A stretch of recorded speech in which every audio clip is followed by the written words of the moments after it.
जगत गुरु। हे संसार ताप हरण करुण मैं सब दुख हरो।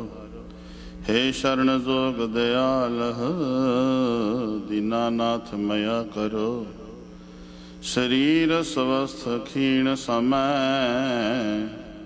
सिमरंत नानक राम दामोदर माधव। बाणी गुरु गुरु है बाणी विच बाणी अमृत सारे। गुरबाणी कह सेवक धन मानै परतख गुरु निस्तारे। बाणी बिरलो विचारसी जे को गुरमुख होए। यह बाणी महापुरख की निज घर वासा होए। अमृत बाणी हर हर तेरी सुन सुन होवे परमगत मेरी। जलन बुझी शीतल होए मनुआ सतगुर का दर्शन पाए जियो। निमाणिया नु मान बेसमझा नु समझ। मन दा हनेरा दूर कर अज्ञानता विचों कढ। डिप्रेशन मानसिक प्रॉब्लमां नूं दूर करने वाले शब्दा अवतार शब्द गुरु साहिब श्री गुरु ग्रंथ साहिब महाराज तिन्हां दे पावन हजूरी अंदर जिथे असी अमृतमई बाणी अमृत कीर्तन द्वारा गुरु के कीर्तनीय सत्कार जोग भाई साहब भाई स्वर्ण सिंह जी टवाणा साथियों सहित आप सारे सरवण कर रहे सां। जो आप लड़ीवार शब्द की विचार करनी है इसे शब्द को बड़े ही प्यार नाल सानू गा के सुना रहे सां। ये उन्हां दा बहुत वड्डपण है जो लड़ीवार शब्द नूं बड़े प्यार सह तो पहला गा के संगतां नूं सुना दिया करते ने। फिर दास नूं मौका मिलता है मैं उसकी विचार करदा क्योंकि जिहड़ा शब्द संगतां ने सुन लिया है बार बार अस्थाई बना के गा रहे सन वो कन्नां विच गूंजण लग पैंदा ते फिर उहदे अर्थ जिहड़ा सुखैन हो जांदे ने समझणे। आओ जे गुरु शब्द के अर्थां नूं असीं समझ लिया सच जानिया जे साडे जीवन भी साडा किसी अर्थे लग जाएगा। जे बाणी के अर्थां नूं असीं समझण दा यतन करांगे साडा जीवन जरूर गुरु अर्थे लग जाएगा। आओ जिथे असीं तन करके आए हैं मन का टिका बनाइए रसना नूं सफला कोई भी रसना वांझी ना रह जावे। सतनाम श्री सतनाम श्री वाहेगुरु साहिब जी। गौड़ी महला पंजवा। पै मह रचियो सब संसारा तिस भो नाही जिस नाम आधारा। भो ना व्यापै तेरी शरणा जो तुद पावै सोई करना।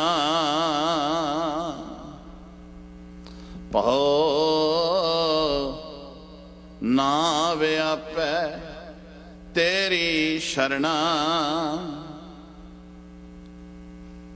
जो तुद पावै सोई करना। भो ना व्यापै तेरी शरणा। धन गुरु अर्जन साहब महाराज जी ਕਹਿੰਦੇ ਨੇ, ਹੇ ਦਾਤਾ ਤੇਰੀ ਸ਼ਰਨ ਵਿੱਚ ਆ ਕੇ ਜਿਹੜਾ ਜਿਸ ਨੇ ਤੇਰਾ ਪੱਲਾ ਫੜ ਲਿਆ ਨਾ, ਜਿਸ ਨੇ ਤੇਰਾ ਅੰਚਲ ਫੜ ਲਿਆ, ਉਹਦੇ ਅੰਦਰ ਦਾ ਭਾਉ ਮੁੱਕ ਗਿਆ। ਭਾਉ ਮੀਨਸ ਡਰ, ਤੌਖਲਾ, ਸਹਿਮ, ਜਿਹੜਾ ਸਾਨੂੰ ਸਾਰਿਆਂ ਨੂੰ ਡਰ ਸਤਾ ਰਿਹਾ ਸੀ। ਸਾਰੇ ਹੀ ਸਹਿਮੇ ਪਏ ਆ, ਸਾਰੇ ਹੀ ਡਰੇ ਪਏ ਆ। ਮੇਰੇ ਸਾਹਿਬ ਜੀ ਕਹਿੰਦੇ ਨੇ, ਜਿਸ ਨੇ, ਹੁਣ ਇਹਦੇ ਅਖਰੀ ਅਰਥ ਹੋ ਗਏ, ਤੇਰੀ ਸ਼ਰਣਾ ਕਿਹਨੂੰ ਕਿਹਾ? ਪਰਮਾਤਮਾ ਨੂੰ। ਸ਼ਰਨ, ਠਾਕੁਰ ਤੁਮ ਸ਼ਰਣਾਈ ਆਇਆ, ਉਤਰ ਗਇਓ ਮੇਰੇ ਮਨ ਕਾ ਸੰਸਾਰ, ਜਬ ਤੇ ਦਰਸ਼ਨ ਪਾਇਆ। ਉਤਰ ਗਇਓ ਮੇਰੇ ਮਨ ਕਾ ਸੰਸਾ, ਸੰਸਾ ਅੱਗੇ ਆ ਗਿਆ ਨਾ ਭਉ, ਨਾ ਵਿਆਪੈ ਤੇਰੀ ਸ਼ਰਣਾ। ਭਉ ਦੇ ਅਰਥ ਕਰਾਂਗੇ ਨਾਲ। ਭਉ ਕੀ ਹੈ, ਵਿਆਪੈ ਕੀ ਹੈ, ਕਿਵੇਂ ਭਉ ਸਾਡੇ ਅੰਦਰ ਡਰ ਜਿਹੜਾ ਹੈ ਸਾਡੇ ਉੱਤੇ ਸਾਨੂੰ ਜ਼ੋਰ ਪਾਈ ਬੈਠਾ, ਸਾਨੂੰ ਵਿਆਪਦਾ ਹੈ। ਅਸੀਂ ਕਿਵੇਂ ਸਹਿਮੇ ਹੋਏ ਆ, ਕਿਵੇਂ ਅਸੀਂ ਡਰੇ ਪਏ ਆ ਸਦਾ ਹੀ। ਤੇ ਇਸ ਦੇ ਹੀ ਅਰਥ ਕਰ ਰਹੇ ਨੇ ਮੇਰੇ ਸਾਹਿਬ ਜੀ, ਸਾਨੂੰ ਕਿਰਪਾ ਕਰਦੇ ਨੇ। ਤੇਰੀ ਸ਼ਰਣਾ, ਹੇ ਦਾਤਾ ਜਿਹੜਾ ਤੇਰਾ ਅੰਚਲ ਫੜ ਲੈਂਦਾ, ਜਿਹੜਾ ਤੇਰਾ ਪੱਲਾ ਫੜ ਲਵੇ, ਉਹਨੂੰ ਕੋਈ ਭੌ ਨਹੀਂ ਰਹਿੰਦਾ, ਉਹਨੂੰ ਕੋਈ ਡਰ ਡੁਰ ਨਹੀਂ ਸਤਾਉਂਦਾ, ਉਹਦੇ ਨੇੜੇ ਕੋਈ ਡਰ ਡੁਰ ਨਹੀਂ ਆਉਂਦਾ। ਉਸਤਤ ਨਿੰਦਾ ਨਾਨਕ ਜੀ, ਮੈਂ ਹੱਬ ਵੰਜਾਈ ਛੋੜਿਆ। ਹੱਬ ਸਾਰੇ, ਉਸਤਤ ਨਿੰਦਾ, ਮੈਂ ਨਾ ਉਸਤਤ ਤੇ ਨਾ ਨਿੰਦਿਆ। ਕਈ ਮਨੁੱਖ ਉਹ ਨੇ ਜਿਹੜੇ ਉਸਤਤੀ ਵਿੱਚ ਜੁੜੇ ਹੋਏ ਨੇ, ਆਪਣੀ ਉਸਤਤੀ ਕਰਾਉਣ ਦੇ ਵਿੱਚ ਲੱਗੇ ਰਹਿੰਦੇ ਨੇ ਦਿਨੇ ਰਾਤ। ਪੈਰ ਤੋਂ ਗੂਠੇ ਦੇ, ਪੈਰ ਦੇ ਗੂਠੇ ਤੋਂ ਲੈ ਕੇ ਸਿਰ ਦੀ ਚੋਟੀ ਤੱਕ ਇਹੋ ਹੀ ਹੈ ਕਿ ਸਾਡੀ ਉਸਤਤੀ ਹੋਵੇ, ਪ੍ਰਭਤਾ ਹੋਵੇ, ਮਾਣ ਹੋਵੇ, ਵਡਿਆਈ ਹੋਵੇ। ਵਡਿਆਈ ਲਈ ਆਪਣੀ ਉਮਰ ਗਵਾ ਬੈਂਦੇ ਨੇ ਪ੍ਰਭਤਾ ਦੇ ਲਈ, ਕਿ ਮੈਨੂੰ ਵਡਿਆਈ ਚਾਹੀਦੀ ਹੈ। ਹੁਣ ਮਨੁੱਖ ਸਿਰ ਧੜ ਦੀ ਬਾਜੀ ਲਾਉਂਦਾ ਹੈ ਕਿ ਇਹਦੇ ਪ੍ਰਸ਼ਾਦੇ ਵਾਸਤੇ ਹੀ ਲਾਉਂਦਾ ਹੈ, ਬਈ ਮੈਨੂੰ 2 ਟਾਈਮ ਦਾ ਫੁਲਕਾ ਮਿਲ ਜੇ।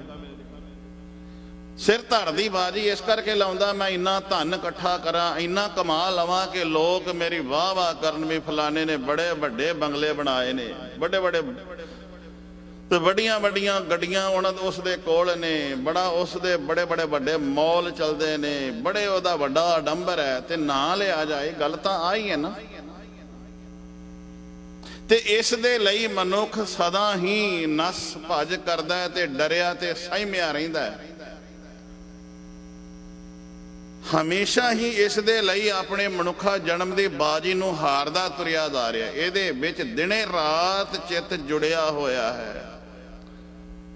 ਨਸ ਭੱਜ ਦੇ ਵਿੱਚ ਹੀ ਮਨੁੱਖਾ ਜਨਮ ਨੂੰ ਗਵਾਈ ਤੁਰਿਆ ਜਾ ਰਿਹਾ ਹੈ। ਮੇਰੇ ਪਾਤਸ਼ਾਹ ਜੀ ਕਹਿੰਦੇ ਨੇ, ਉਸਤਤੀ ਵਡਿਆਈ ਨਿੰਦਿਆ ਕੋਈ ਨਹੀਂ ਚਾਹੁੰਦਾ। ਉਸਤਤ ਨਿੰਦਾ ਨਾਨਕ ਜੀ, ਮੈਂ ਹੱਬ ਵੰਜਾਈ ਛੋੜਿਆ। ਹੁਣ ਮੈਨੂੰ ਨਾ ਉਸਤਤੀ ਦੀ ਲੋੜ ਨਾ ਮੈਨੂੰ ਵਡਿਆਈ ਦੀ, ਨਾ ਮੈਨੂੰ ਪ੍ਰਭਤਾ ਦੀ ਲੋੜ ਹੈ। ਮੈਂ ਸਭ ਕੁਝ ਛੱਡ ਦਿੱਤਾ।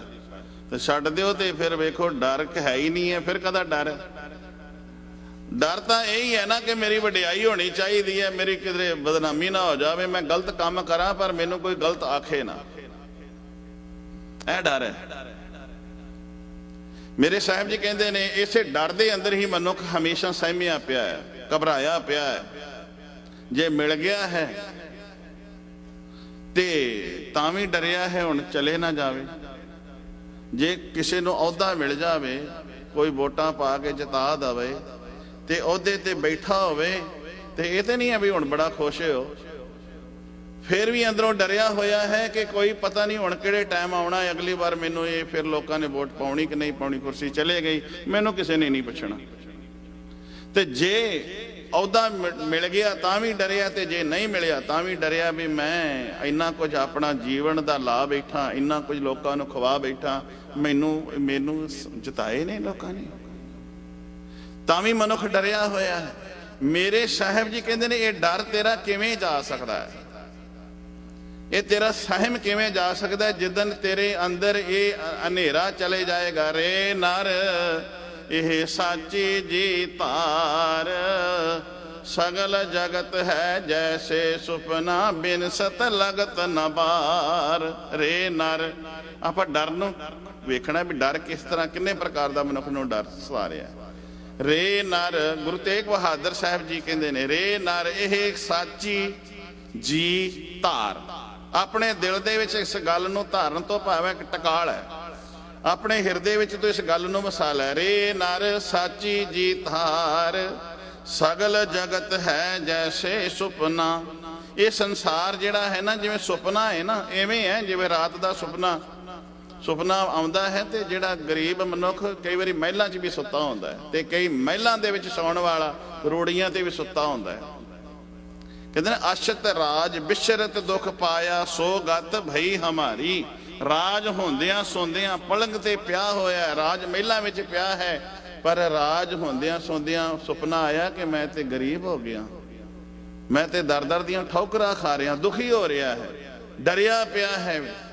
ਮੇਰੇ ਪਾਤਸ਼ਾਹ ਜੀ ਕਹਿੰਦੇ ਨੇ ਗੱਲ ਸਮਝ ਵਿੱਚ ਆ ਜਾਏ, ਗੱਲ ਪਕੜ ਵਿੱਚ ਆ ਜਾਏ, ਪੱਲੇ ਵਿੱਚ ਤੇਰੀ ਗੱਲ ਪੈ ਜਾਏ। ਰੇ ਨਰ ਸਾਚੀ ਜੀ ਧਾਰ, ਸਗਲ ਜਗਤ ਹੈ ਜੈਸੇ ਸੁਪਨਾ, ਬਿਨ ਸਤ ਲਗਤ ਨ ਬਾਰ। ਰਾਵ ਬਾਰੂ ਭੀਤ ਬਨਾਈ ਰਚ ਪਚ।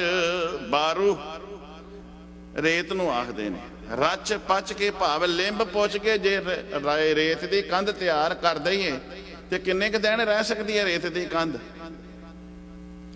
ਰੇਤ ਦੀ ਕੰਧ ਸਥਿਰ ਨਹੀਂ ਰਹਿਣ ਵਾਲੀ, ਕਦੀ ਟਿਕਣ ਵਾਲੀ ਨਹੀਂ ਹੈ। ਅੱਜ ਵੀ ਢੱਠੀ ਤੇ ਕੱਲ ਵੀ ਢੱਠੀ। ਮੇਰਾ ਬਾਪੂ ਕਹਿੰਦਾ, ਬੰਦਿਆ ਆ ਜਿਹੜਾ ਤੇਰਾ ਸਰੀਰ ਹੈ ਨਾ, ਇਹ ਮਾਨੋ ਕਿ ਰੇਤ ਦੀ ਕੰਧ ਸਮਝ।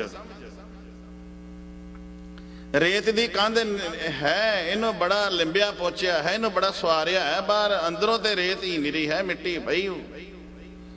ਬਾਹਰੋਂ ਕੰਧ ਬਣਾਈ ਹੈ, ਰਚ ਪਚ ਰਹਿਤ ਨਹੀਂ ਦਿਨ ਚਾਰ। ਰੇ ਨਰ ਇਹ ਸਾਚੀ ਜੀ ਧਾਰ, ਬਾਹਰੋਂ ਭੀਤ ਬਨਾਈ ਰਚ ਪਚ ਰਹਿਤ ਨਹੀਂ ਦਿਨ ਚਾਰ। ਤੈਸੇ ਹੀ ਇਹ ਸੁਖ ਮਾਇਆ ਕੇ ਉਰਜਿਓ। ਉਰਜਿਓ ਮੀਨਸ ਫਸਿਆ ਪਿਆ ਹੈ ਤੂੰ, ਇਹਦੇ ਵਿੱਚ ਰਚਿਆ ਪਿਆ ਹੈ, ਇਹਦੇ ਵਿੱਚ ਜਜ਼ਬ ਹੋਇਆ ਪਿਆ ਹੈ। ਜਿਵੇਂ ਸੂਰਜ ਦੀਆਂ ਕਿਰਨਾਂ ਨਿਕਲਦੀਆਂ ਨੇ ਨਾ, ਹਨੇਰੇ ਨੂੰ ਆਪਣੇ ਵਿੱਚ, ਹਨੇਰਾ ਕਿਤੇ ਜਾਂਦਾ ਜੁੰਦਾ ਨਹੀਂ ਜੇ, ਹਨੇਰਾ ਉੱਥੇ ਹੀ ਰਹਿੰਦਾ, ਪਰ ਸੂਰਜ ਦੀਆਂ ਕਿਰਨਾਂ ਜਿਹੜੀਆਂ ਨੇ ਹਨੇਰੇ ਨੂੰ ਆਪਣੇ ਅੰਦਰ ਜਜ਼ਬ ਕਰ ਲੈਂਦੀਆਂ ਨੇ। ਮਨੁੱਖ ਨੂੰ ਵੀ ਸੰਸਾਰ ਦੇ ਪਦਾਰਥਾਂ ਨੇ ਆਪਣੇ ਅੰਦਰ ਜਜ਼ਬ ਕਰ ਲਿਆ, ਆਪਣੇ ਅੰਦਰ ਜਜ਼ਬ ਕੀਤਾ ਪਿਆ ਹੈ। ਜਿਵੇਂ ਸੂਰਜ ਦੀਆਂ ਕਿਰਨਾਂ ਨੇ ਹਨੇਰੇ ਨੂੰ ਜਜ਼ਬ ਕਰ ਲਿਆ। ਜਦੋਂ ਸੂਰਜ ਦੀਆਂ ਕਿਰਨਾਂ ਅਸਤ ਹੋ ਗਈਆਂ, ਹਨੇਰੇ ਨੇ ਫਿਰ ਉਸੇ ਤਰ੍ਹਾਂ ਤਿਆਰ ਪਰ ਤਿਆਰ ਹੈ, ਹਨੇਰਾ ਉਸੇ ਤਰ੍ਹਾਂ ਹੀ ਤਿਆਰ ਪਰ ਤਿਆਰ ਹੈ।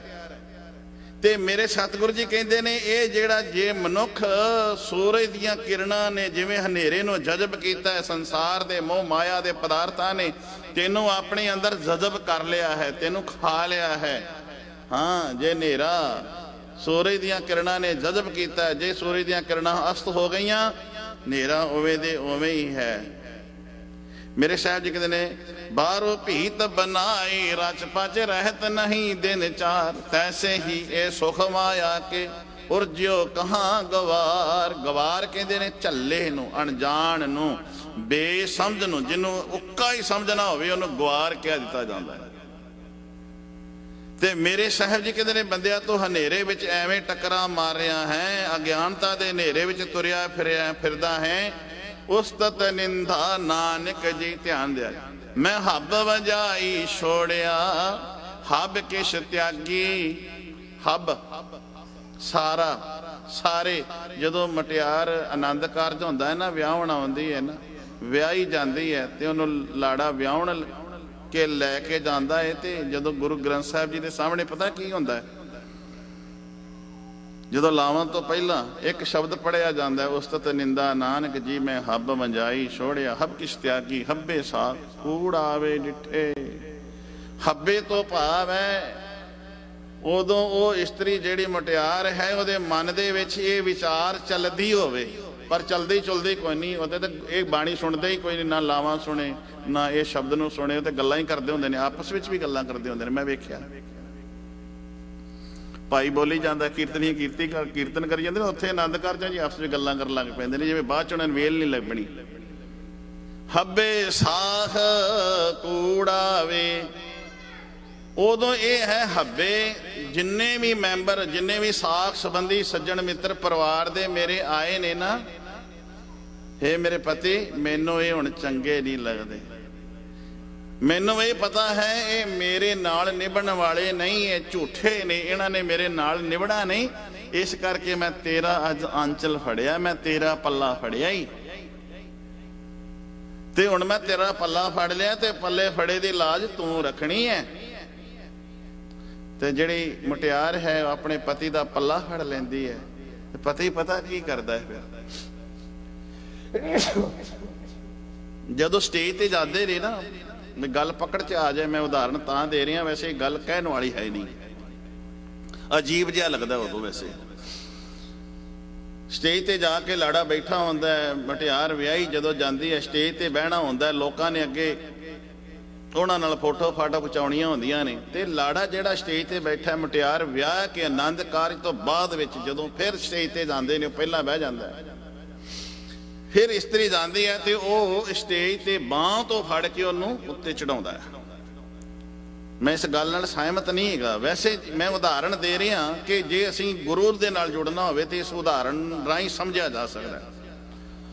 ਉਹਨੂੰ ਬਾਂਹ ਤੋਂ ਫੜ ਲਿਆ, ਉਹਨੇ ਗੁਰੂ ਗ੍ਰੰਥ ਸਾਹਿਬ ਮਹਾਰਾਜ ਦੇ ਕੋਲ ਹਜ਼ੂਰੀ ਦੇ ਵਿੱਚ ਪੱਲਾ ਫੜਿਆ ਸੀ, ਉਹਨੇ ਬਾਂਹ ਤੋਂ ਫੜ ਕੇ ਆਪਣੇ ਨਾਲ ਬਿਠਾ ਲਿਆ, ਆਪਣੇ ਕੋਲ ਬਿਠਾ ਲਿਆ। ਹੁਣ ਮੇਰਾ ਕਹਿਣ ਦਾ ਮਤਲਬ ਇਹ ਹੈ, ਮਨੁੱਖ ਜੇ ਇਸੇ ਤਰ੍ਹਾਂ ਜੇ ਕਿਰੇ ਤੂੰ ਕਿਰੇ ਗੁਰੂ ਗ੍ਰੰਥ ਸਾਹਿਬ ਮਹਾਰਾਜ ਦਾ ਪੱਲਾ ਫੜ ਲਵੇਂ, ਜੇ ਗੁਰੂ ਸਾਹਿਬ ਜੀ ਦਾ ਤੂੰ ਅੰਚਲ ਫੜ ਲਵੇਂ, ਤੇ ਅੱਗੋਂ ਅੰਦਰੋਂ ਇਹ ਅੰਦਰ ਹੀ ਅੰਦਰ ਕਹਿੰਦਾ ਰਵੇ, ਹਮ ਅੰਧਲੇ ਅੰਧ ਬਿਖੈ ਬਿਖਰਾਤੇ, ਕਿਉਂ ਚੱਲ ਹੈ ਗੁਰ ਚਾਲੀ। ਕਿਵੇਂ ਗੁਰੂ ਸਾਹਿਬ ਜੀ ਤੁਹਾਡੇ ਦੱਸੇ ਹੋਏ ਮਾਰਗ ਤੇ ਚੱਲੀਏ, ਅਸੀਂ ਤੇ ਗਿਆਨ ਅਗਿਆਨਤਾ ਦੇ ਹਨੇਰੇ ਵਿੱਚ ਤੁਰੇ ਫਿਰਦੇ ਆਂ, ਸਾਨੂੰ ਤੇ ਪਤਾ ਹੀ ਨਹੀਂ ਤੇਰਾ ਪੱਲਾ ਕਿਵੇਂ ਫੜਨਾ ਹੈ। ਹਮ ਅੰਧਲੇ ਅੰਧ ਬਿਖੈ ਬਿਖਰਾਤੇ, ਕਿਉਂ ਚੱਲ ਹੈ ਗੁਰ ਚਾਲੀ, ਸਤਿਗੁਰ ਦਇਆ ਕਰੇ। ਹੁਣ ਮੇਰੇ ਮਾਲਕਾ ਮੈਨੂੰ ਤੇਰਾ ਪੱਲਾ ਨਹੀਂ ਫੜਨਾ ਹੁੰਦਾ, ਤੂੰ ਕਿਰਪਾ ਕਰ ਬਾਂਹ ਹੀ ਫੜ ਲੈ ਹੈ ਮੇਰੀ।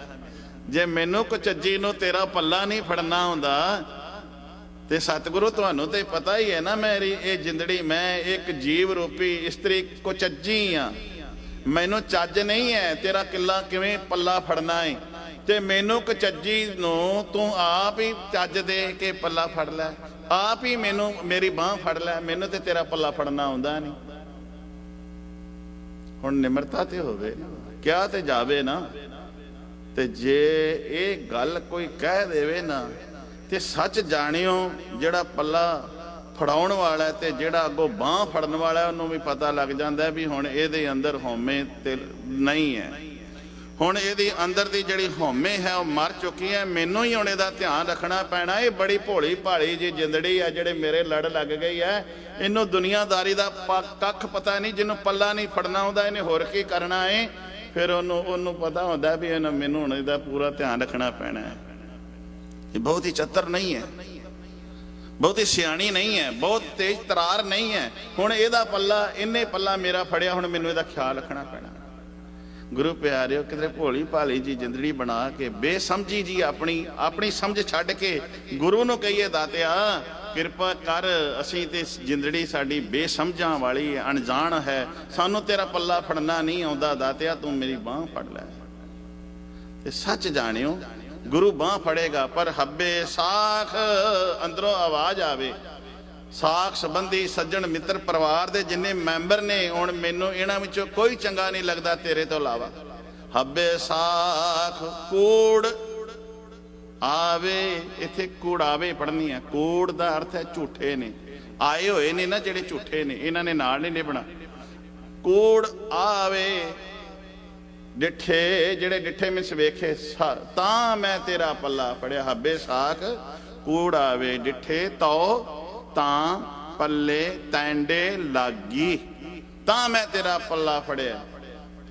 ਹਮ ਅੰਧਲੇ ਗਿਆਨਹੀਨ ਅਗਿਆਨੀ, ਪੜੋ, ਹਮ ਅੰਧਲੇ ਗਿਆਨਹੀਨ, ਗਿਆਨ ਤੋਂ ਹੀਣ ਅਗਿਆਨੀ ਹਾਂ, हम अंधुले ज्ञानहीन अज्ञानी, क्यों चाल है मार्ग पंथा।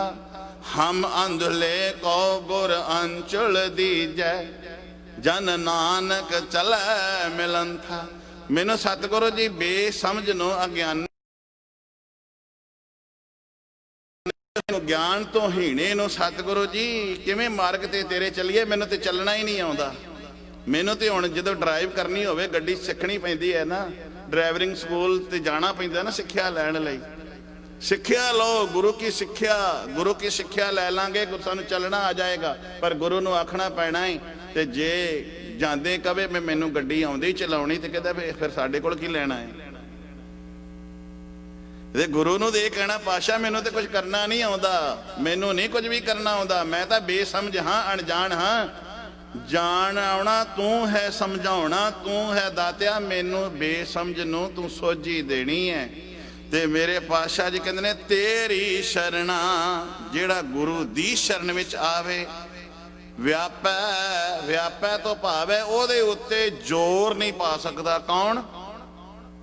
ਭਉ, ਕਿਉਂਕਿ ਉਹ ਨਿਰਭਉ ਨਾਲ ਜੁੜ ਗਿਆ ਹੈ। ਜਿਹੜਾ ਨਿਰਭਉ ਨਾਲ ਜੁੜ ਜਾਏ, ਉਹਦੇ ਅੰਦਰ ਭਉ ਨਹੀਂ ਰਹਿੰਦਾ। ਰੋਜ਼ ਪੜ੍ਹਦੇ ਆ, ਪੈ ਵਿੱਚ ਪਾਉਣ ਵਹਿ ਸਦਵਾਓ, ਪੈ ਵਿੱਚ ਚੱਲੈ ਲੱਖ ਦਰਿਆਓ, ਪੈ ਵਿੱਚ ਅਗਨ ਕਢੈ ਵੇਗਾਰ, ਪੈ ਵਿੱਚ ਧਰਤੀ ਦੱਬੀ ਪਾਰ, ਪੈ ਵਿੱਚ ਸੂਰਜ, ਪੈ ਵਿੱਚ ਚੰਦ, ਕੋਹ ਕਰੋੜੀ ਚਲਤ ਨਾਂਤ, ਪੈ ਵਿੱਚ ਸਿੱਧ ਬੁੱਧ ਸੁਰਨਾਥ, ਭੈ ਵਿੱਚ ਆ ਡਾਣੈ ਆਕਾਸ਼, ਭੈ ਵਿੱਚ ਜੋਧ ਮਹਾਬਲ ਸੂਰ, ਭੈ ਵਿੱਚ ਆਵਹਿ ਜਾਵਹਿ ਪੂਰ, ਸਗਲਿਆਂ ਭਉ ਲਿਖਿਆ ਸਿਰ ਲੇਖ, ਨਾਨਕ ਨਿਰਭਉ।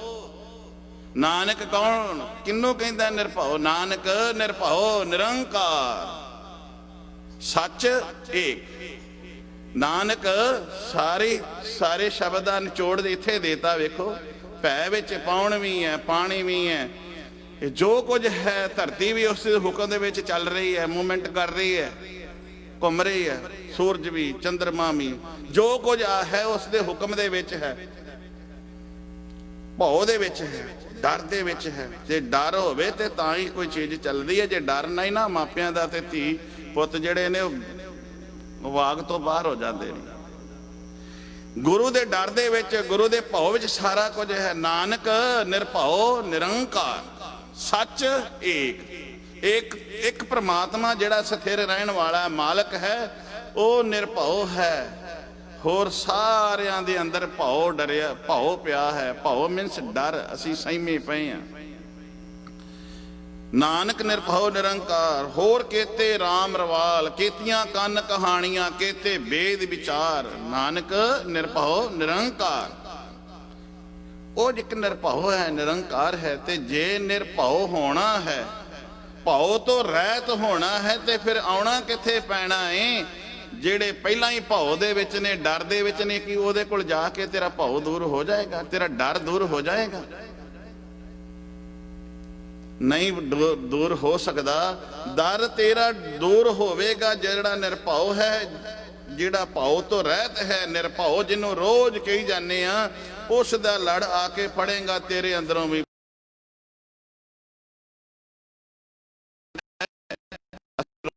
ਨਿਰਵੈਰ ਅਕਾਲ ਮੂਰਤ ਅਜੂਨੀ ਸਹਿਭੰ ਗੁਰ ਪ੍ਰਸਾਦ, ਜਿਹੜਾ ਆਪਣੇ ਆਪ ਤੋਂ ਪ੍ਰਕਾਸ਼ਮਾਨ ਹੈ, ਕੇਵਲ ਇੱਕ ਨਿਰਭਉ ਉਹ ਹੈ। ਮੇਰੇ ਸਾਹਿਬ ਜੀ ਕਹਿੰਦੇ ਨੇ, ਸਾਰੀ ਸ੍ਰਿਸ਼ਟੀ ਹੀ ਭਉ ਵਿੱਚ ਹੈ। ਪੈ ਮਹਿ ਰਚਿਓ, ਪੈ ਮਹਿ ਰਚਿਓ ਸਭ ਸੰਸਾਰਾ। ਸਾਰੇ ਸ਼ਬਦ ਦਾ ਜ਼ੋਰ ਇਸੇ ਗੱਲ ਦੇ ਉੱਤੇ ਹੈ। ਪੈ ਮਹਿ ਰਚਿਓ, ਰਚਿਓ ਤੋਂ ਭਾਵ ਹੈ ਇਹ ਜਿਹੜਾ ਸੰਸਾਰ ਬਣਿਆ ਹੈ, ਬਣਾਇਆ ਹੈ ਰੱਬ ਨੇ। ਇਹ ਸਾਰਾ ਸੰਸਾਰ ਬ੍ਰਹਿਮੰਡ ਜਿੰਨਾ ਵੀ ਹੈ ਨਾ, ਇਹ ਡਰ ਦੇ ਵਿੱਚ ਜਜ਼ਬ ਹੋਇਆ ਪਿਆ। ਡਰ ਨੇ ਇਹਨੂੰ ਖਾ ਲਿਆ, ਇਹ ਤੌਖਲੇ ਦੇ ਵਿੱਚ ਜੀ ਰਿਹਾ ਹੈ। ਸਾਰਾ ਹੀ ਸੰਸਾਰ ਸਹਿਮਿਆ ਹੋਇਆ ਹੈ। ਅੱਜ ਸਾਰਾ ਪੂਰਾ ਵਰਲਡ ਸਹਿਮਿਆ ਹੋਇਆ ਹੈ। ਸਾਰੀ ਮਨੁੱਖਤਾ ਡਰੀ ਪਈ ਹੈ ਵੀ ਖਰੇ ਕੀ ਹੋਣ ਵਾਲਾ ਹੈ, ਆਉਣ ਵਾਲੇ ਸਮੇਂ ਵਿੱਚ ਕੀ ਹੋਵੇਗਾ ਕੀ ਨਹੀਂ ਹੋਵੇਗਾ। ਹਰ ਕੋਈ ਡਰਿਆ ਪਿਆ। ਤੇ ਅੱਜ ਹੀ ਨਹੀਂ, ਇਹ ਤੇ ਜਦੋਂ ਦਾ ਸੰਸਾਰ ਬਣਿਆ ਉਦੋਂ ਦਾ ਡਰਿਆ। ਆਹ ਤੇ ਜਿਹੜੀ ਹੁਣ ਬਾਣੀ ਆਪਾਂ ਪੜ੍ਹਦੇ ਪਏ ਆ, ਭੈ ਵਿੱਚ ਪਾਉਣ ਵੈ ਸਦਵਾਓ, ਕੋਈ 2-4 ਸਾਲ ਪਹਿਲਾਂ ਦੀ ਹੈ। ਇਹ 550 ਸਾਲ ਗੁਰੂ ਨਾਨਕ ਸਾਹਿਬ ਮਹਾਰਾਜ ਜੀ ਜਦੋਂ ਪਹਿਲਾਂ ਆਏ ਨੇ ਨਾ, ਉਦੋਂ ਦੀ ਇਹ ਬਾਣੀ ਹੈ। ਮੇਰੇ ਪਾਤਸ਼ਾਹ ਨੇ ਕਿਹਾ ਸਾਰਾ ਸੰਸਾਰ ਹੀ ਵੀ ਡਰਿਆ ਹੋਇਆ ਹੈ। ਇੱਕ ਨਿਰੰਕਾਰ ਹੀ ਨਿਰਭਉ ਹੈ, ਹੋਰ ਸਾਰੇ ਹੀ ਭਉ ਦੇ ਵਿੱਚ ਨੇ। ਭੈ ਮਹਿ ਰਚਿਓ ਸਭ ਸਾਰਾ ਸੰਸਾਰ, ਸਾਰਾ ਸੰਸਾਰ ਹੀ ਭੈ ਵਿੱਚ ਹੈ। ਫਿਰ ਸਤਿਗੁਰੂ ਜੀ ਦੱਸੋ ਭੈ ਤੋਂ ਰਹਿਤ ਕੌਣ ਹੈ? ਪੁੱਛਣਾ ਪੈਣਾ ਹੈ ਨਾ ਗੁਰੂ ਕੋਲੋਂ। ਤੇ ਸਤਿਗੁਰੂ ਜੀ ਕਹਿੰਦੇ ਨੇ ਤਿਸ ਭਉ ਨਾਹੀ, ਉਸ ਦੇ ਅੰਦਰ ਭਉ ਨਹੀਂ ਹੈ, ਉਹ ਕਦੀ ਡਰਦਾ ਨਹੀਂ ਹੈ। ਕੌਣ ਨਹੀਂ ਡਰਦਾ ਜੀ? ਜਿਸ ਨਾਮ ਆਧਾਰਾ, ਧਿਆਨ ਦਿਆ ਜੀ। ਭੈ ਮਹਿ ਰਚਿਓ ਸਭ ਸੰਸਾਰਾ, ਸਾਰਾ ਸੰਸਾਰ ਭੈ ਵਿੱਚ ਹੈ। ਤੇ ਕੌਣ ਨਹੀਂ ਭੈ ਵਿੱਚ ਡਰਿਆ? ਕੌਣ ਨਹੀਂ ਨਿਡਰ ਹੋ ਕੇ ਕੌਣ ਜੀ ਰਿਹਾ? ਪਾਤਸ਼ਾਹ ਜੀ ਕਹਿੰਦੇ ਨੇ ਤਿਸ ਭਉ ਨਾਹੀ, ਉਸ ਨੂੰ ਭਉ ਨਹੀਂ ਹੈ, ਉਹਨੂੰ ਕੋਈ ਡਰ ਨਹੀਂ। ਕਿਹਨੂੰ ਜੀ?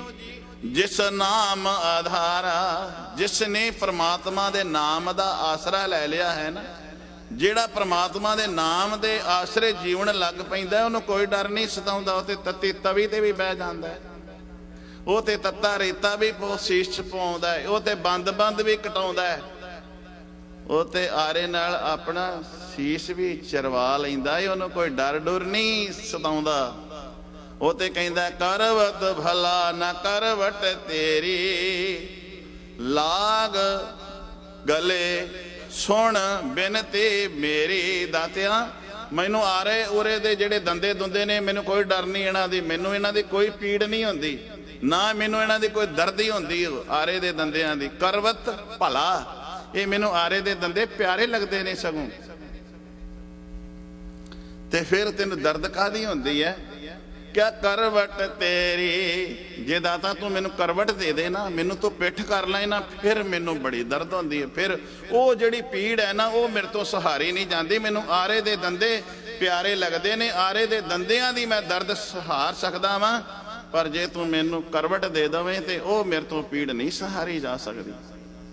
ਮੇਰੇ ਸਾਹਿਬ ਜੀ ਕਹਿੰਦੇ ਨੇ ਤਿਸ ਭਉ ਨਾਹੀ, ਜਿਸ ਨਾਮ, ਜਿਸ ਨੇ ਪਰਮਾਤਮਾ ਦੇ ਨਾਮ ਦਾ ਆਸਰਾ ਲੈ ਲਿਆ। ਹੁਣ ਪਰਮਾਤਮਾ ਦੇ ਨਾਮ ਦਾ ਜੇ ਅਸੀਂ ਆਸਰਾ ਲਿਆ ਹੈ, ਪਰ ਅਸੀਂ ਫਿਰ ਵੀ ਡਰੇ ਪਏ ਹਾਂ।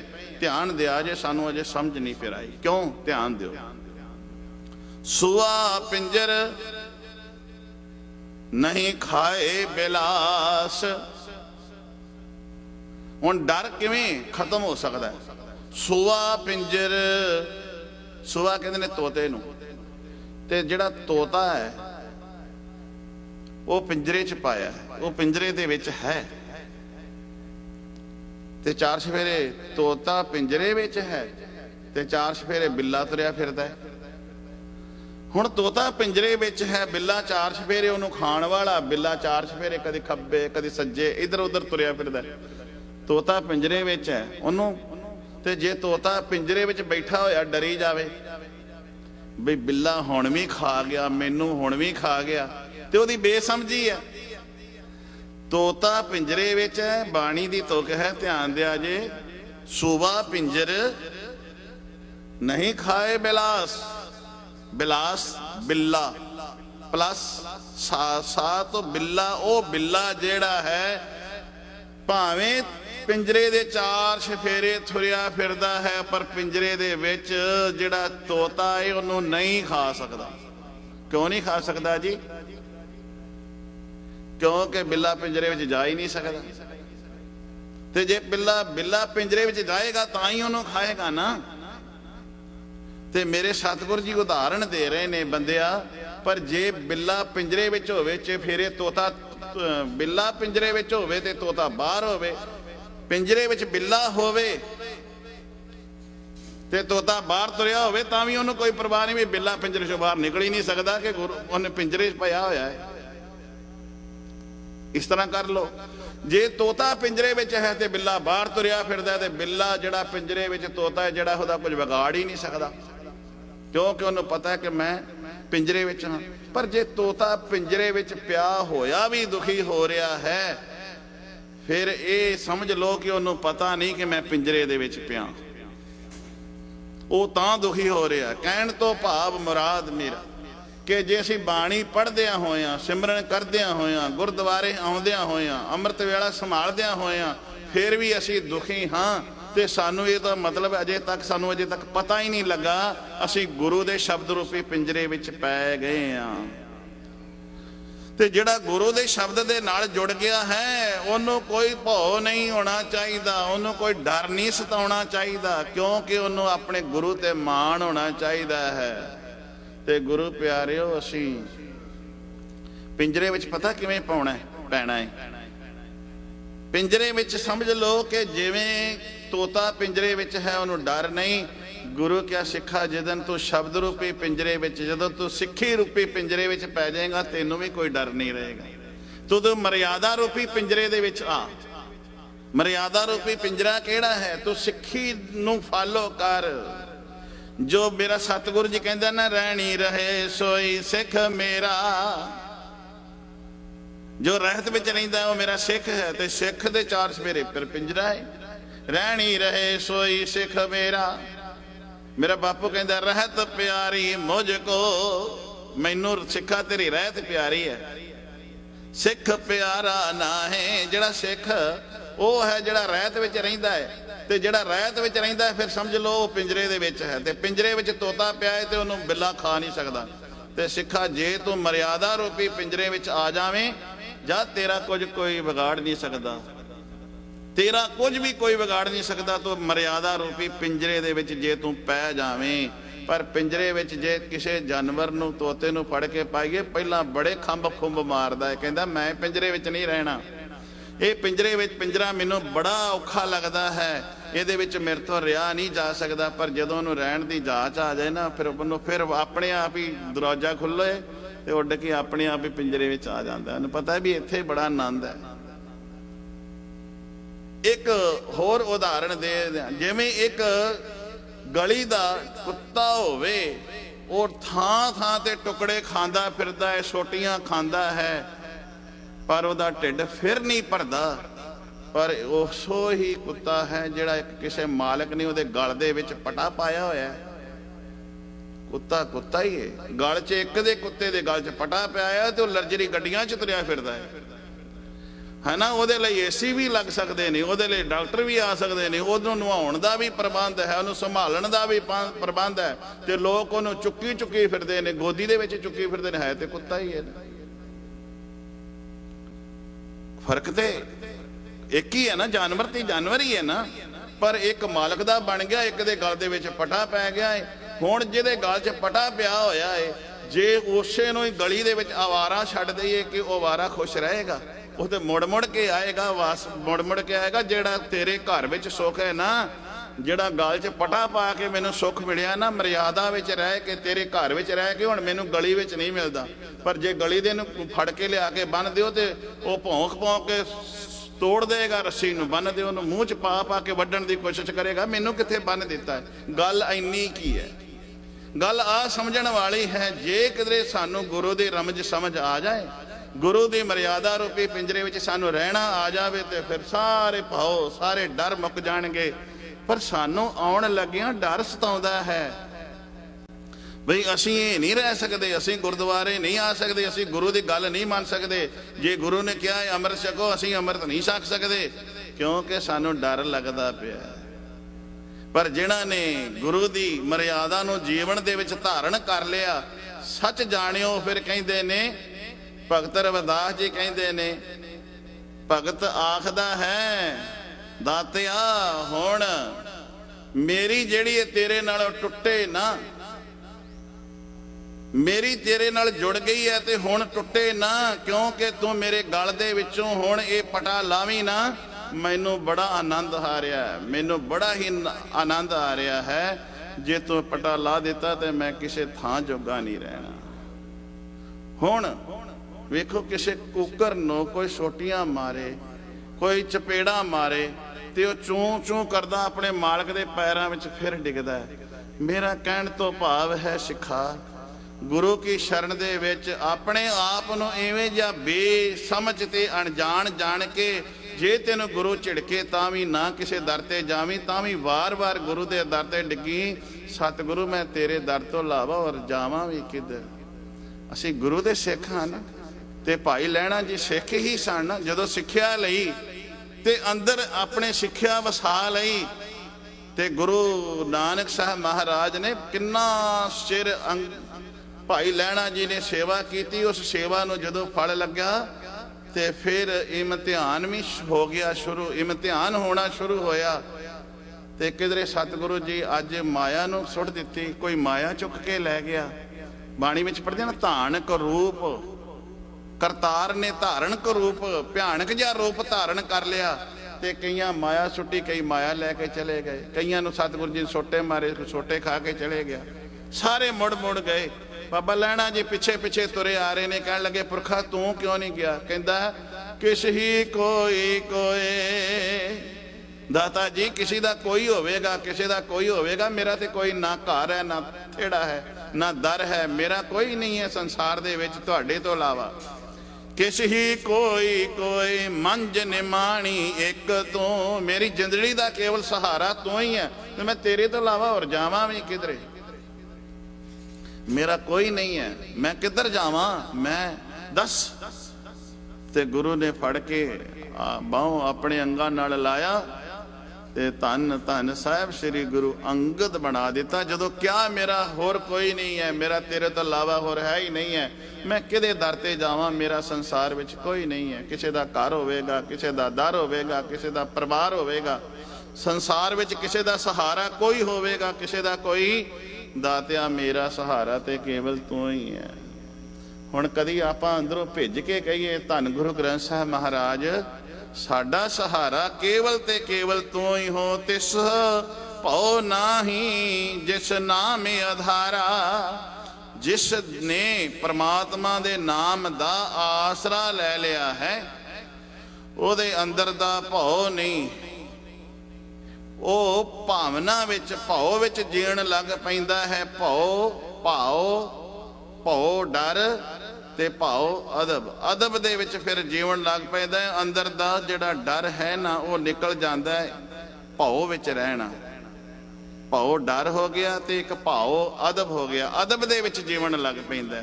ਹੁਣ ਅਸੀਂ ਅਦਬ ਦੇ ਵਿੱਚ ਨਹੀਂ ਡਰਦੇ ਰਹਿੰਦੇ, ਪਰ ਅਸੀਂ ਡਰੇ ਰਹਿੰਦੇ ਹਾਂ। ਸਾਨੂੰ ਅਦਬ ਦੇ ਵਿੱਚ ਜੀਣਾ ਚਾਹੀਦਾ। ਤੇ ਮੇਰੇ ਸਾਹਿਬ ਜੀ ਕਹਿੰਦੇ ਨੇ, ਜਿਹੜੇ ਅਦਬ ਵਿੱਚ ਜੀਂਦੇ ਨੇ, ਧਿਆਨ ਦਿਆ ਜੀ, ਕਿਆ ਧੰਨ ਧੰਨ ਭਾਗ ਤਿਨਾ ਭਗਤ ਜਨਾ। ਅਦਬ ਵਿੱਚ ਜੀਣੇ ਜਿਨ੍ਹਾਂ ਨੇ, ਉਹਨਾਂ ਦਾ ਉਹ ਪ੍ਰਮਾਤਮਾ ਦੇ ਨਾਮ ਦਾ ਸਹਾਰਾ ਲੈ ਲਿਆ। ਧੰਨ ਧੰਨ ਭਾਗ ਤਿਨਾ ਭਗਤ ਜਨਾ, ਜੋ ਹਰ ਨਾਮਾ ਹਰ ਮੁਖ ਕਹਤਿਆਂ। ਹਰ ਨਾਮਾ, ਹਰੀ ਪ੍ਰਮਾਤਮਾ ਦਾ ਨਾਮ ਹੀ ਮੁਖੋਂ ਕਹਿੰਦੇ ਰਹਿੰਦੇ ਨੇ, ਭਾਵ ਗੁਰੂ ਦਾ ਨਾਮ ਜਪਦੇ ਰਹਿੰਦੇ ਨੇ। ਧੰਨ ਧੰਨ ਭਾਗ ਤਿਨਾ ਸੰਤ ਜਨਾ। ਤਿਨਾ ਸੰਤ ਜਨਾ, ਸੰਤ ਤੋਂ ਭਾਵ ਹੈ ਜਿਹੜੇ ਅੰਦਰ ਸ਼ਾਂਤ ਹੋ ਗਿਆ, ਅੰਦਰੋਂ ਬਾਹਰੋਂ ਇੱਕ ਹੋ ਕੇ ਟਿਕ ਗਿਆ ਮਨ, ਮਨ ਸ਼ਾਂਤ ਹੋ ਗਿਆ। ਨਾਮ ਜਪਣ ਵਾਲਿਆਂ ਨੂੰ ਸੰਤ ਕਿਹਾ। ਤੇ ਸੰਤ ਉਹ ਨਿਰੇ ਬਾਹਰ ਦੇ ਲਿਬਾਸ ਵਾਲੇ ਸੰਤ ਨਹੀਂ, ਜਿਨ੍ਹਾਂ ਦਾ ਮਨ ਸ਼ਾਂਤ ਹੋ ਜਾਂਦਾ ਹੈ। ਮੇਰੇ ਸਾਹਿਬ ਜੀ ਕਹਿੰਦੇ ਨੇ, ਧੰਨ ਧੰਨ ਭਾਗ ਤਿਨਾ ਸੰਤ ਜਨਾ, ਜੋ ਹਰ ਜਸ ਸਰਵਣੀ ਸੁਣਤਿਆਂ। ਸਰਵਣੀ ਮੀਨਸ ਕੰਨਾਂ ਦੇ ਨਾਲ ਜਿਹੜਾ ਗੁਰੂ ਦਾ ਜਸ ਸੁਣਦੇ ਨੇ ਤੇ ਰਸਨਾ ਨਾਲ ਗੁਰੂ ਦਾ ਜਸ ਕਰਦੇ ਨੇ। ਰਸਨਾ ਨਾਲ ਉਸ ਵਾਹਿਗੁਰੂ ਨੂੰ ਜਪਦੇ ਨੇ ਤੇ ਕੰਨਾਂ ਨਾਲ ਸੁਣਦੇ ਨੇ। ਮੇਰੇ ਸਾਹਿਬ ਜੀ ਕਹਿੰਦੇ ਨੇ, ਧੰਨ ਧੰਨ ਭਾਗ ਤਿਨਾ। ਫਿਰ ਕਿਆ ਗੁਰਮਖਾਂ।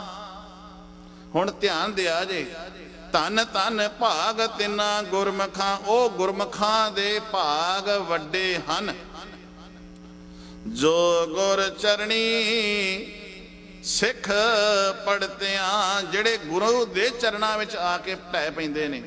ਤੇ ਜਿਹੜੇ ਕਹਿੰਦੇ ਨੇ, ਕਿਸੇ ਹੀ ਕੋਈ ਕੋਏ ਮੰਝ ਨਿਮਾਣੀ ਇੱਕ ਤੂੰ ਦਾਤਿਆ, ਕਿਸੇ ਦਾ ਕੋਈ ਹੋਵੇਗਾ, ਕਿਸੇ ਦਾ ਕੋਈ, ਮੇਰਾ ਤੇ ਕੇਵਲ ਤੂੰ ਹੀ ਹੈ, ਮੈਂ ਤੇਰੇ ਤੋਂ ਇਲਾਵਾ ਦੱਸ ਹੋਰ ਜਾਵਾਂ ਵੀ ਕਿੱਧਰ? ਕੋਈ ਥਾਂ ਹੀ ਨਹੀਂ ਹੈ ਮੇਰੇ ਵਾਸਤੇ ਤੇ ਹੋਰ। ਮੇਰੇ ਸਾਹਿਬ ਜੀ ਕਹਿੰਦੇ ਨੇ, ਸਭ ਤੋਂ ਵੱਡੇ ਭਾਗ ਕਿਹਨਾਂ ਦੇ? ਸਾਰਿਆਂ ਤੋਂ ਵੱਡੇ ਭਾਗ ਕਿਹਨਾਂ ਦੇ ਨੇ?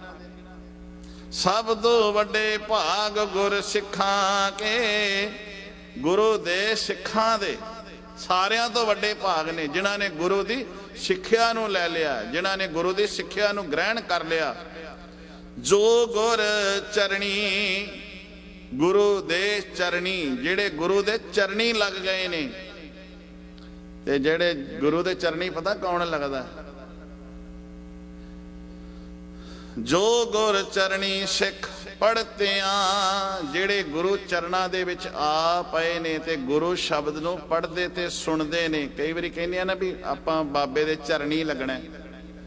ਧੰਨ ਗੁਰੂ ਗ੍ਰੰਥ ਸਾਹਿਬ ਮਹਾਰਾਜ ਦੇ ਚਰਣੀ ਲੱਗਣ ਤੋਂ ਭਾਵ ਹੈ ਅਰਦਾਸ ਕਰੋ, ਕੜਾ ਪ੍ਰਸ਼ਾਦੀ ਦੇ ਕਰਕੇ ਅਰਦਾਸ ਕਰਕੇ ਫਿਰ ਗੁਰੂ ਦੇ ਚਰਣੀ ਲੱਗਣ ਤੋਂ ਭਾਵ ਇਹ ਹੁੰਦਾ ਹੈ ਕਿ ਇੱਕ ਓੰਕਾਰ ਤੋਂ ਲੈ ਕੇ ਜਪਜੀ ਤੋਂ ਪਾਠ ਸ਼ੁਰੂ ਕਰਕੇ 18 10 20 ਤੱਕ ਫਿਰ ਪੜੋ ਇੱਕ ਇੱਕ ਅੱਖਰ ਕਰਕੇ। ਤੇ ਇੱਕ ਇੱਕ ਅੱਖਰ ਕਰਕੇ ਪੜ੍ਹਦਿਆਂ ਹੋਇਆਂ ਫਿਰ ਇਸ ਨੂੰ ਆਪਣੇ ਅੰਦਰ ਰਮ ਜਿਹੜਾ ਹੈ ਨਾ ਵਸਾਈ ਤਰੇ ਜਾਓ ਵੀ ਗੁਰੂ ਸ਼ਬਦ ਕੀ ਕਹਿ ਰਿਹਾ ਹੈ। ਤੇ ਜਦੋਂ ਗੁਰੂ ਸ਼ਬਦ ਦੀ ਗੋਦ ਵਿੱਚ ਬੈਠ ਕੇ ਗੁਰੂ ਕੀ ਬਾਣੀ ਪੜ੍ਹਨੀ ਸ਼ੁਰੂ ਕਰ ਦਿੱਤੀ, ਇਹਨੂੰ ਕਹਿੰਦੇ ਨੇ ਵੀ ਗੁਰੂ ਦੇ ਚਰਣੀ ਲੱਗਾ ਹੈ। ਹੁਣ ਆਪਾਂ ਇਹ ਵੇਖਣਾ ਹੈ ਕਿ ਅਸੀਂ ਗੁਰੂ ਦੇ ਚਰਣੀ ਲੱਗੇ ਆ ਕਿ ਨਹੀਂ ਲੱਗੇ। ਅਸੀਂ ਤੇ ਗੁਰੂ ਤੋਂ ਡਰਦੇ ਹੀ ਬੜੀ ਹੈਗੇ ਆ। ਜਿਹੜਾ ਡਰ ਰੱਖਣਾ ਹੈ ਉਹ ਤੇ ਰੱਖਦੇ ਨਹੀਂ, ਜਿਹੜਾ ਡਰ ਰੱਖਣਾ ਹੈ ਉਹ ਤੇ ਰੱਖਦੇ ਨਹੀਂ। ਵੀ ਗੁਰੂ ਗ੍ਰੰਥ ਸਾਹਿਬ ਮਹਾਰਾਜ ਦੀ ਤਾਬਿਆ ਨਹੀਂ ਬਹਿਣਾ। ਕਿਉਂ ਨਹੀਂ ਬਹਿਣਾ ਜੀ? ਜੇ ਪਾਪ ਹੋ ਜਾਊਗਾ ਜੀ। ਗੁਰੂ ਗ੍ਰੰਥ ਸਾਹਿਬ ਮਹਾਰਾਜ ਦੇ ਪਾਵਨ ਹਜ਼ੂਰੀ ਵਿੱਚ ਬਹਿ ਕੇ ਪਾਠ ਕਰਾਂਗੇ, ਮੂੰਹ ਤੋਂ ਠੁੱਕ ਠੁੱਕ ਡਿੱਗ ਪੈਂਦਾ, ਗੁਨਾਹ ਹੋ ਜਾਂਦਾ ਜੀ। ਆਪਾਂ ਗੁਰੂ ਗ੍ਰੰਥ ਸਾਹਿਬ ਮਹਾਰਾਜ ਦੇ ਹਜ਼ੂਰੀ 'ਚ ਕਹਿੰਦੇ ਨੇ ਗ੍ਰਸਤੀ ਜਿਹੜਾ ਬੰਦਾ ਪਾਠ ਨਹੀਂ ਕਰ ਸਕਦਾ, ਕੇਸ਼ੀ ਇਸ਼ਨਾਨ ਕਰਕੇ। ਅਰੇ ਇੰਨੀਆਂ ਗੱਲਾਂ ਕਹਿ ਦਿੱਤੀਆਂ ਬਈ ਕੇਸ਼ੀ ਇਸ਼ਨਾਨ ਹੋਣਾ ਚਾਹੀਦਾ, ਗ੍ਰਸਤੀ ਨਹੀਂ ਹੋਣਾ ਚਾਹੀਦਾ, ਫਲਾਣੇ ਕੰਮ ਨਹੀਂ ਕੀਤੇ ਹੋਣੇ ਚਾਹੀਦੇ। ਤਾਂ ਗੁਰੂ ਗ੍ਰੰਥ ਸਾਹਿਬ ਦੇ ਤੇ ਕਈ ਵਾਰ ਮੇਰੇ ਵਰਗੇ ਬੰਦੇ ਕਹਿੰਦੇ ਨੇ ਸਾਰੇ ਕੰਮ ਤੇ ਮੈਂ ਕਰਦਾ ਵਾਂ ਤੇ ਫਿਰ ਮੈਨੂੰ ਤੇ ਦੂਰ ਹੀ ਰਹਿਣਾ ਚਾਹੀਦਾ ਹੈ ਨਾ, ਮੈਨੂੰ ਤੇ ਪਾਪ ਲੱਗ ਜਾਏਗਾ। ਇਹੋ ਜਿਹਾ ਅੱਜ ਸਾਨੂੰ ਪ੍ਰਚਾਰਿਆ ਜਾ ਰਿਹਾ ਹੈ ਵੀ ਤੁਸੀਂ ਗੁਰੂ ਗ੍ਰੰਥ ਸਾਹਿਬ ਮਹਾਰਾਜ ਦੇ ਸ਼ਰਨ ਵਿੱਚ ਨਾ ਆਓ, ਗੁਰੂ ਚਰਨੀ ਨਾ ਲੱਗੋ, ਬਾਣੀ ਨਾ ਪੜ੍ਹੋ। ਜੇ ਤੁਸੀਂ ਬਾਣੀ ਆਪ ਪੜ੍ਹਨੀ ਸ਼ੁਰੂ ਕਰ ਦਿੱਤੀ, ਜੇ ਤੁਸੀਂ ਆਪ ਬਾਣੀ ਸੁਣਨੀ ਸ਼ੁਰੂ ਕਰ ਦਿੱਤੀ, ਫਿਰ ਤੁਹਾਨੂੰ ਬਾਣੀ ਦੇ ਅਰਥਾਂ ਦਾ ਪਤਾ ਲੱਗ ਗਿਆ ਤੇ ਫਿਰ ਤੇ ਤੁਸੀਂ ਅੰਧਕਾਰ ਵਿੱਚੋਂ ਨਿਕਲ ਗਏ। ਤੁਸੀਂ ਭੇਖੀਆਂ ਦਾ ਤੇ ਖਹਿੜਾ ਆਪਣੇ ਆਪ ਛੱਡ ਦਿਓਗੇ ਨਾ। ਫਿਰ ਤੁਹਾਨੂੰ ਜਿਹੜੀ ਅਸਲੀਅਤ ਦਾ ਪਤਾ ਲੱਗ ਜਾਏਗਾ ਤੇ ਤੁਸੀਂ ਜਿਹੜਾ ਹੈ ਜਿਹੜੇ ਇਸ ਬਾਣੀ ਦਾ ਧਰਮ ਦਾ ਆਸਰਾ ਲੈ ਕੇ ਸਾਨੂੰ ਗੁਨਾਹ ਕਰਾਉਂਦੇ ਨੇ, ਸਾਨੂੰ ਆਪਣੇ ਮਗਰ ਲਾਈ ਫਿਰਦੇ ਨੇ, ਤੇ ਤੁਹਾਨੂੰ ਪਤਾ ਲੱਗ ਜਾਏਗਾ। ਤੇ ਜੇ ਤੁਹਾਨੂੰ ਪਤਾ ਲੱਗ ਗਿਆ ਤੇ ਫਿਰ ਉਹਨਾਂ ਨੂੰ ਕੌਣ ਪੁੱਛੇਗਾ? ਉਹਨਾਂ ਨੂੰ ਕਿੰਨਾ ਪੁੱਛਣਾ ਹੈ? ਇਸ ਕਰਕੇ ਇਹ ਦੱਸਿਆ ਜਾਂਦਾ ਹੈ ਕਿ ਬਾਣੀ ਪੜ੍ਹਨ ਲਈ ਤੁਸੀਂ ਕੇਸ਼ੀ ਇਸ਼ਨਾਨ ਕਰੋ। ਮੈਂ ਕਹਿੰਦਾ ਇਸ਼ਨਾਨ ਜ਼ਰੂਰ ਕਰਨਾ ਚਾਹੀਦਾ ਹੈ, ਪਾਣੀ ਨਾਲ ਤਨ ਨੂੰ ਜ਼ਰੂਰ ਸਾਫ਼ ਕਰਨਾ ਚਾਹੀਦਾ। ਮਨ ਤੇ ਗੁਰੂ ਕੀ ਬਾਣੀ ਨਾਲ ਹੋਣਾ ਹੈ ਤੇ ਬਾਣੀ ਦੇ ਲਾਗੇ ਸਾਨੂੰ ਆਉਣ ਹੀ ਨਹੀਂ ਦਿੱਤਾ। ਗੁਰੂ ਸ਼ਬਦ ਤੋਂ ਸਾਨੂੰ ਦੂਰ ਰੱਖਿਆ। ਤੇ ਜਦੋਂ ਅਸੀਂ ਗੁਰੂ ਸ਼ਬਦ ਤੋਂ ਦੂਰ ਰਹਾਂਗੇ ਤੇ ਸਾਡਾ ਮਨ ਦੀ ਮੈਲ ਕਿਵੇਂ ਉਤਰੇਗੀ? ਮਨ ਦੀ ਮੈਲ ਨਾ ਲੈਣੀ ਹੈ ਤੇ ਨਾ ਗੁਰੂ ਕੀ ਰਹਿਮਤ ਦੇ ਅਸੀਂ ਪਾਤਰ ਬਣਨਾ ਹੈ, ਨਾ ਸਾਡੇ ਅੰਦਰ ਭਾਉ ਡਰ ਜਿਹੜਾ ਹੈ ਨਿਕਲਣਾ ਹੈ। ਮੇਰੇ ਸਤਿਗੁਰੂ ਜੀ ਕਹਿੰਦੇ ਨੇ ਗੁਰੂ ਦੇ ਚਰਨੀ ਲੱਗ, ਗੁਰੂ ਦਾ ਆਂਚਲ ਫੜ, ਗੁਰੂ ਦਾ ਪੱਲਾ ਫੜ। ਤੇ ਗੁਰੂ ਨੂੰ ਇਹ ਆਖਿਆ ਕਰ ਹਮ ਅੰਧੁਲੇ ਗਿਆਨਹੀਨ ਅਗਿਆਨੀ। ਹੇ ਦਾਤਿਆ ਮੈਂ ਅੰਧੁਲਾ ਵਾਂ, ਗਿਆਨ ਤੋਂ ਹੀਣਾ ਅਗਿਆਨੀ ਆ। ਕਿਉਂ ਚੱਲ ਹੈ ਮਾਰਗ ਪੰਥਾ। ਸਾਨੂੰ ਉਹ ਮਾਰਗ ਦੇ ਜਿਸ ਮਾਰਗ ਤੇ ਚੱਲ ਕੇ ਅਸੀਂ ਤੇਰੇ ਪਾਸ ਪਹੁੰਚ ਸਕੀਏ, ਉਹ ਮਾਰਗ ਦੱਸ। ਤੇ ਮਾਰਗ ਚੁਣਨ ਦੇ ਲਈ ਸਾਨੂੰ ਜੇ ਕੋਈ ਸਾਡੇ ਕੋਲ ਗਾਈਡ ਕਰਨ ਵਾਲੀ ਕਿਤਾਬ ਪਈ ਹੋਵੇ ਤੇ ਸਾਨੂੰ ਉਹਨੂੰ ਖੋਲ ਕੇ ਵੇਖਣਾ ਪਏਗਾ ਨਾ। ਖੋਲ ਕੇ ਵੇਖਾਂਗੇ, ਪੜਾਂਗੇ ਤੇ ਉਹਦੇ ਤੇ ਨਕਸ਼ਾ ਹੈ, ਉਹਦੇ ਉੱਤੇ ਰਸਤਾ ਵੀ ਹੈ, ਉਹਦੇ ਉੱਤੇ ਮਾਰਗ ਵੀ ਹੈ, ਉਹਦੇ ਉੱਤੇ ਦਿਸ਼ਾ ਵੀ ਲਿਖੀ ਹੈ, ਦੱਸੀ ਹੈ। ਤੇ ਉਸ ਨੂੰ ਅਪਣਾ ਲਵਾਂਗੇ, ਦਿਸ਼ਾ ਨੂੰ, ਮਾਰਗ ਨੂੰ, ਤੇ ਮੰਜ਼ਿਲ ਤੇ ਪਹੁੰਚ ਜਾਵਾਂਗੇ। ਤੇ ਜੇ ਅਸੀਂ ਉਸ ਨੂੰ ਅਪਣਾਉਂਦੇ ਨਹੀਂ, ਉਸ ਨੂੰ ਖੋਲ ਕੇ ਹੀ ਨਹੀਂ ਵੇਖਦੇ, ਜੇ ਖੋਲ ਕੇ ਨਹੀਂ ਵੇਖਦੇ ਤੇ ਉਤੋਂ ਹੀ ਵੇਖੀ ਜਾਂਦੇ ਆ, ਜਿਲਦ ਨੂੰ ਵੇਖੀ ਜਾਂਦੇ ਆ। ਤੇ ਉਹ ਜਿਹੜੀ ਸਾਨੂੰ ਗਾਈਡ ਕਰਨ ਵਾਲੀ ਬੁੱਕਸ ਹੈ ਉਹਨੇ ਸਾਨੂੰ ਨਹੀਂ ਪਹੁੰਚਾਉਣਾ। ਕਿਉਂ ਨਹੀਂ ਪਹੁੰਚਾਉਣਾ? ਕਿ ਅਸੀਂ ਖੋਲ ਕੇ ਨਹੀਂ ਵੇਖਿਆ। ਗੁਰੂ ਪਿਆਰਿਓ, ਮੇਰਾ ਬਾਪੂ ਕਹਿੰਦਾ ਪਿਓ ਦਾਦੇ ਕਾ ਖੋਲ ਡਿਠਾ ਖਜ਼ਾਨਾ। ਤਾਂ ਮੇਰੇ ਮਨ ਦੇ ਵਿੱਚ ਭਇਆ ਨਿਧਾਨਾ ਵਿਕਾਸ ਖੜਾਵ ਆ ਗਿਆ। ਜਦੋਂ ਮੈਂ ਆਪਣੇ ਬਾਪੂ ਦਾ ਖਜ਼ਾਨਾ ਖੋਲ ਕੇ ਵੇਖਿਆ, ਸਾਨੂੰ ਤੇ ਖੋਲਣ ਹੀ ਨਹੀਂ ਦਿੰਦੇ। ਕਹਿੰਦੇ ਨੇ ਜੇ ਤੂੰ ਤਾਬਿਆਂ 'ਚ ਬਹਿ ਗਿਆ ਤੇਰਾ ਮੂੰਹ ਦਾ ਥੁੱਕ ਡਿੱਗ ਪੈਣਾ ਹੈ ਬਾਬੇ ਦੇ ਉੱਤੇ। ਅਸੀਂ ਤੇ ਮੂੰਹ ਵਲੇਟ ਕੇ ਬਹਿੰਦੇ ਆ, ਤੈਨੂੰ ਪਾਪ ਲੱਗੂਗਾ। ਤੂੰ ਕੇਸ਼ੀ ਇਸ਼ਨਾਨ ਨਹੀਂ ਕੀਤਾ, ਤੂੰ ਗ੍ਰਸਤੀ ਹੈਗਾ ਏ। ਤੂੰ ਕੇਸ਼ੀ ਇਸ਼ਨਾਨ ਕਰਕੇ ਨਾ ਆਇਆ ਤੇ ਤਾਂ ਤੈਨੂੰ ਬਾਣੀ ਨਹੀਂ ਪੜ੍ਹੀ ਤੇ ਤੈਨੂੰ ਤਾਂ ਪਾਪੀ ਹੋ ਜਾਣਾ ਏ। ਇੰਨਾ ਕੁਝ, ਇੰਨਾ ਲੈਕਚਰ ਦੇ ਦਿੰਦੇ ਨੇ ਵੀ ਗੁਰੂ ਗ੍ਰੰਥ ਸਾਹਿਬ ਮਹਾਰਾਜ ਦੀ ਤਾਬਿਆਂ 'ਚ ਕਿਤੇ ਬੰਦਾ ਬਹਿ ਨਾ ਜਾਵੇ, ਕਿਧਰੇ ਬਾਣੀ ਪੜ੍ਹ ਨਾ ਲਵੇ, ਕਿਧਰੇ ਬਾਣੀ ਪੜ੍ਹ ਕੇ ਵਿਚਾਰ ਨਾ ਲਵੇ। ਜੇ ਵਿਚਾਰ ਲਿਆ ਤੇ ਸਾਨੂੰ ਕਿਸੇ ਨੇ ਫਿਰ ਬਾਬਾ ਜੀ ਕਰਕੇ ਨਹੀਂ ਸਾਡੇ ਮਗਰ ਤੁਰਨਾ। ਫਿਰ ਤੇ ਸਾਡੇ ਚੇਲੇ ਚਮਾਟੇ ਹੀ ਰਹਿ ਜਾਣਗੇ, ਸਾਡੇ ਮਗਰ ਕੌਣ ਤੁਰੇਗਾ। ਅੱਜ ਪੰਜਾਬ ਦੀ ਧਰਤੀ ਤੇ ਸਾਧ ਸੰਗਤ ਜੀ ਉਹਨੇ ਸਿੱਖ ਨਹੀਂ ਜਿੰਨੇ ਗੁਰੂ ਬਣ ਗਏ ਨੇ, ਥਾਂ ਥਾਂ ਤੇ ਬੜੇ ਬੈਠੇ ਨੇ।